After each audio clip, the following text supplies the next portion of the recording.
They used to call me the Hammer in the federal courthouse.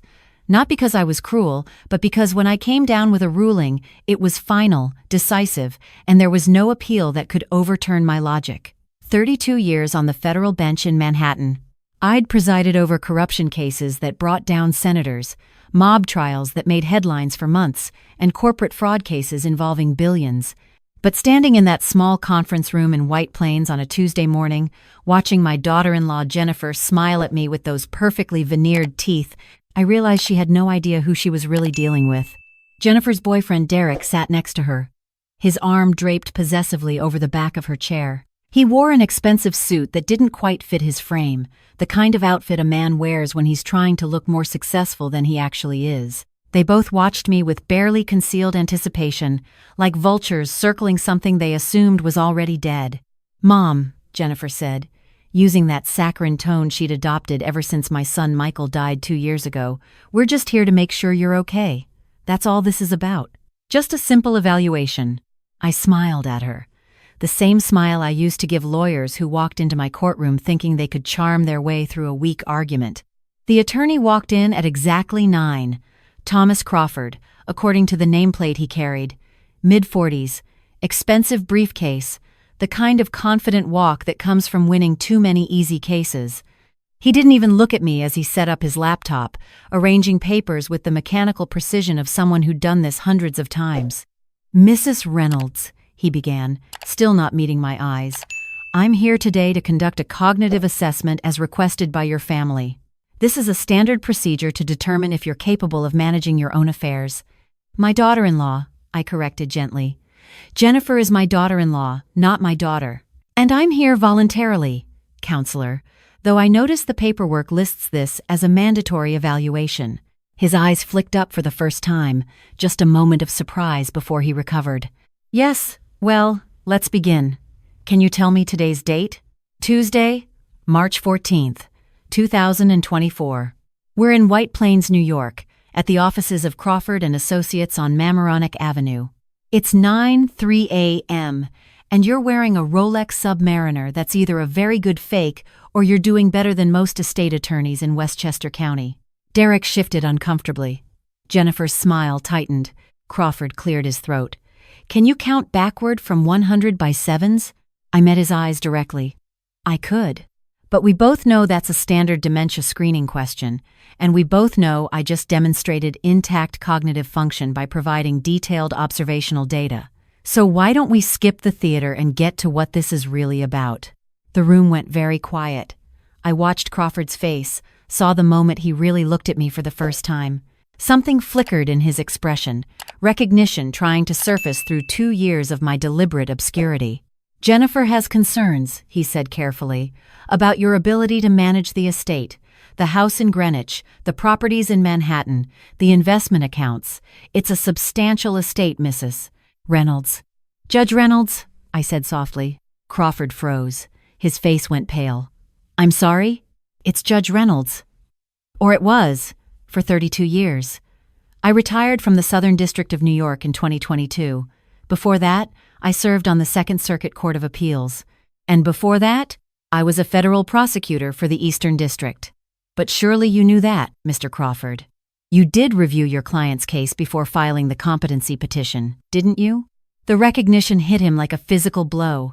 I watched the color drain completely from his face. "Judge Reynolds. Margaret Reynolds. You're the Hammer." Jennifer's expression shifted from smug confidence to confusion. "What? What's he talking about?" But Crawford wasn't looking at her anymore. He was staring at me with something close to horror, and I knew he was remembering. It would have been about 8 years ago. He was a junior associate then, working for a big firm downtown. They were representing a hedge fund manager accused of defrauding investors. I presided over that trial. The defense had tried every trick in the book, procedural delays, motion after motion, attacking the prosecution's evidence with technical objections. I'd watched Crawford, young and eager, learning bad habits from partners who thought the law was a game you won by finding loopholes. I'd ruled against them on every substantive motion. The guilty verdict came back in 4 hours. The sentence I handed down was the maximum allowed by law. And in my closing remarks, I'd specifically addressed the defense team's tactics, making it clear that in my courtroom, the law was not a game. "Mr. Crawford," I said now, "do you remember the Westfield Capital case?" He nodded slowly, unable to speak. "Then you remember what I said about lawyers who use the legal system as a weapon against the vulnerable. Do you remember that quote? You said." His voice was barely a whisper. "You said that the law is a shield for the weak, not a sword for the strong." I did say that. I turned to Jennifer. "Did you know that, Jennifer? Did you know what I used to do? Did you research your case before you decided to have me declared incompetent?" She was staring at Crawford like he'd betrayed her. "You said this would be simple. You said with her age and the house and everything, we could get a judge to sign off on." "Jennifer." Derek grabbed her arm, but the damage was done. I opened the folder I'd brought with me. "Let me tell you what I know. Jennifer Ann Morrison, born 1,988 inches, Scottsdale, Arizona. You met my son Michael at a charity gala in 2019. You were working as an event coordinator. You married him 6 months later. Very quick courtship." I pulled out the first document. "This is your credit report. 11,000 in debt when you met Michael. Completely paid off within 3 months of your marriage. This is the deed to your condo in Murray Hill. Purchased by Michael as a wedding gift, put solely in your name." Jennifer's face had gone white now, too. "This is your employment history. You've had 6 jobs in the last 10 years. Each one you left within months of starting. This is particularly interesting." I pulled out another page. "This is a lawsuit filed against you in Arizona in 2015. Elderly woman named Dorothy Chen. She claimed you befriended her while working at a retirement community, gained her trust, and then systematically drained $73,000 from her account over 6 months." "That was dismissed," Jennifer snapped. "It was settled," I corrected. "Out of court. You paid back $40,000, and Mrs. Chen's family agreed to drop the charges as part of the settlement. The records were sealed, but I have friends in the Arizona courts, Jennifer. 32 years of relationships don't just disappear because you retire." I turned to Derek. "Derek Allen Morrison. That's interesting, isn't it? Same last name as Jennifer, but you two weren't married until last month. Quiet courthouse wedding in Connecticut. You're her 3rd husband, Derek.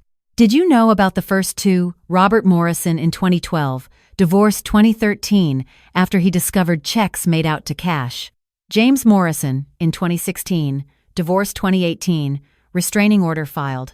He claimed you were stealing from him too, but again, settled out of court." Derek's confidence had evaporated. He wasn't even trying to look casual anymore. "Now," I continued, "let's talk about this competency petition, filed on March 1st, 2 weeks ago. It claims I've shown signs of confusion, forgetfulness, inability to manage my affairs. It cites 3 specific incidents." I pulled out more papers. Incident 1. February 10th, I allegedly forgot how to use my phone and called Jennifer in distress. Except this is my phone record. I didn't call Jennifer that day. I called my investment advisor at Morgan Stanley. We had a 40-minute conversation about restructuring my portfolio. Here's the transcript of that call, which I requested from their compliance department. Crawford was now frantically typing on his laptop, probably trying to figure out if he could withdraw from the case. Incident 2, February 18th, I allegedly got lost driving home from the grocery store and had to call Jennifer for help. But here's the GPS data from my car. I drove from my house in Greenwich to Whole Foods and back. 18-minute round trip. No deviation. No stops. No calls to Jennifer. Jennifer stood up. "This is ridiculous. You can't just..." "Sit down, Jennifer." My voice hadn't changed volume, but something in it made her drop back into her chair. 32 years of commanding a courtroom doesn't fade just because you retire. Incident 3. February 24th. I allegedly signed a document without reading it, giving you power of attorney over my medical decisions. Except I never signed that document. This is a handwriting analysis from 3 independent experts. The signature is a forgery. Not even a good one. I placed the analysis reports on the table, each one stamped and notarized. That's fraud, Jennifer. That's attempted financial exploitation of an elderly person. In the state of New York, that's a Class E felony. 4 years in prison. You can't prove anything, Derek said, but his voice shook. I can prove everything. Because unlike you, I understand that documentation is everything. Every call, every transaction, every document, I have copies. Time-stamped, verified, authenticated. I spent 32 years looking at cases exactly like this one. Do you think I didn't know what you were doing? I turned to Crawford. Mr. Crawford, I'm going to give you a chance I don't usually offer. You can withdraw this petition right now, admit it was filed based on fraudulent information, and cooperate with the investigation. Or you can proceed, and I will make sure the State Bar Association knows that you filed a competency petition against a former federal judge without doing even basic due diligence. I'm sure they'll be very interested in your vetting process. He was already packing up his laptop. I withdraw the petition. Effective immediately. Mrs. Reynolds, Judge Reynolds, I apologize. I was given false information by my client. Your former client, I corrected. Yes, my former client. He looked at Jennifer with something close to disgust. Consider our retainer returned. I want no part of this. He left the room so fast he almost knocked over his chair. Now it was just me, Jennifer, and Derek in the silent conference room. When Michael died, I said quietly, I was destroyed. My only child, my son. He was everything good in this world. And I looked at you, Jennifer, and I thought maybe you could be the daughter I never had. I thought maybe we could help each other through the grief. Jennifer was crying now, but I couldn't tell if the tears were real or another manipulation. I gave you time. I gave you space. I gave you money when you asked for it. I never questioned why you needed $20,000 for emergency repairs on a condo that Michael had fully renovated 2 years before. I never asked why you needed $15,000 for your mother's medical bills when your mother lives in a retirement community with full medical coverage. I gave you the benefit of the doubt. I loved Michael, she whispered. Maybe you did. Maybe in your own way. You did. But you loved his money more. And when he died and you realized the estate was set up as a trust that you couldn't touch, you started looking for another way. The house, the accounts, all of it is in a trust with me as the primary beneficiary. The only way you could get to it was to have me declared incompetent and named yourself conservator. You have so much, Derek said suddenly. You're 70 years old. You don't need all that money. You live alone in that big house. It's not fair. I looked at him for a long moment. I'm 67, Derek, and you're right. I don't need all that money, which is why I've already made arrangements to donate most of it. The house in Greenwich is going to become a legal aid clinic. The Manhattan properties will be sold, and the proceeds will go to organizations that help victims of elder abuse. The investment accounts will fund scholarships for women entering the legal profession. Jennifer's face crumpled. But you need to leave now, both of you. And Jennifer, I'm filing a report with the district attorney's office. The forged power of attorney alone is enough to press charges. Whether they decide to prosecute is up to them. But I will be there at every hearing. I will testify. And a jury will hear exactly who you are and what you tried to do. Derek pulled Jennifer toward the door. She was sobbing openly now, mascara running down her face. One more thing, I called after them. They turned.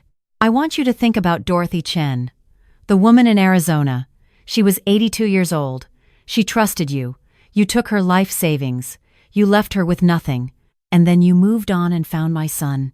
And when he died, you tried to do the same thing to me. I'm sorry, Jennifer said. I'm so sorry. No, you're not. You're sorry you got caught. There's a difference. The hammer recognizes the difference. I always have. They left. The door clicked shut with a final sound that felt like a gavel coming down. I sat alone in the conference room for a few minutes, letting the adrenaline fade. My hands were shaking, not from fear, but from anger, from sadness, from the bitter realization that my son had married someone who saw him as nothing more than a payday. My phone buzzed. A text from Susan, my former law clerk who now worked in the U.S. Attorney's office. Did it work? I smiled and typed back, like a charm. The recording is clear. We have everything we need. Because, of course, I'd been recording. The conference room, the conversation, all of it. One-party consent state, completely legal. And that recording, along with all my documentation, was already in the hands of the district attorney. I'd spent 32 years building cases. I'd prosecuted organized crime. I'd overseen trials of corrupt politicians and fraudulent executives. I'd written opinions that set legal precedents still cited today. Did Jennifer really think I'd forgotten how to build a case just because I retired? The hammer doesn't forget. The hammer documents. The hammer prepares. The hammer waits for the exact right moment to come down with unstoppable force. I gathered my papers and walked out of the conference room. In the lobby, a young woman was waiting with a baby in a stroller. She looked tired, stressed, holding a stack of papers that looked like court documents. "Excuse me," she said nervously. Are you Judge Reynolds? Margaret Reynolds?" I paused. I'm retired now. I know. I've been trying to get help with a custody case. My ex he's got a good lawyer. I can't afford one. And I remembered reading about you, about the cases you took, how you always... She trailed off, looking embarrassed. "I'm sorry. You're retired." I shouldn't have. I looked at her, at the baby, at the fear in her eyes that I'd seen so many times before in my courtroom. "What's your name?" "Maria. Maria Santos." "Well, Maria Santos, I might be retired from the bench, but I never retired from caring about justice. Tell me about your case." We sat down in the lobby. She talked. I listened. I took notes. And I realized that retirement didn't mean stopping. It just meant choosing your battles more carefully. Later that afternoon, I called my financial advisor. "Richard, I want to set up a new fund. Call it the Michael Reynolds Legal Defense Fund. I want it to provide free legal representation for people who can't afford it. Start with $2 million. We'll see how far that takes us." "Right away, Judge." "And the Greenwich House?" "Move forward with the legal aid clinic. I want it operational by fall." "What about you? Where will you live?" I smiled, looking out my window at the Manhattan skyline. "I'm thinking of moving back to the city. Maybe a smaller place. I don't need much space. Just room for my books and my files. And a good desk. I have a feeling I'm going to be busy."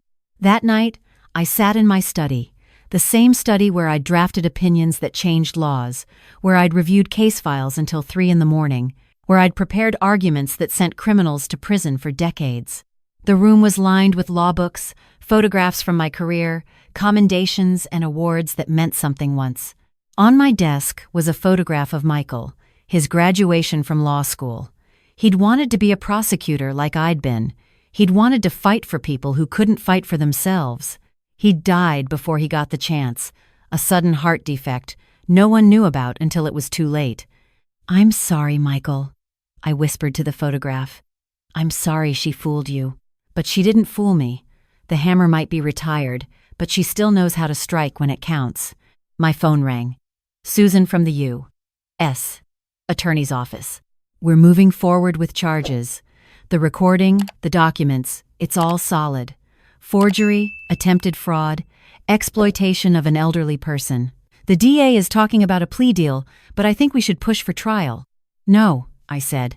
"Take the plea deal." "But Judge, we have her dead to rights." "We could." "Take the plea deal, Susan. Make sure it includes probation, restitution, and a public record. I don't need her in prison. I need other people like her to see what happens when you try to exploit vulnerable elderly people. I need them to know that some of us are not as helpless as we look." "You were never helpless, Judge." "No," I agreed. "I wasn't, but a lot of people are, and that's why we do this work. To stand between predators and prey, to be the hammer that comes down on injustice, no matter what form it takes." After we hung up, I sat in the quiet of my study and thought about the future, about Maria Santos and her custody case, about the legal aid clinic that would help hundreds of people, about the scholarships that would help young women become lawyers, judges, advocates. Jennifer had tried to take everything from me. She'd seen an elderly widow and assumed weakness. She'd seen retirement and assumed the fight was gone. She'd seen my age and assumed my time was over. She'd forgotten the most important thing they used to say about me in the federal courthouse. The hammer doesn't need the bench to strike. The hammer just needs to be in the right hands. And I still had my hands. I still had my mind. I still had every skill I'd honed over 32 years of serving justice. Retirement didn't mean I stopped being the hammer. It just meant I got to choose exactly where to strike next. And God help anyone who mistook my silver hair and retirement status for weakness. Because the hammer remembers, the hammer documents, the hammer prepares. And the hammer always, always comes down right where it's needed most.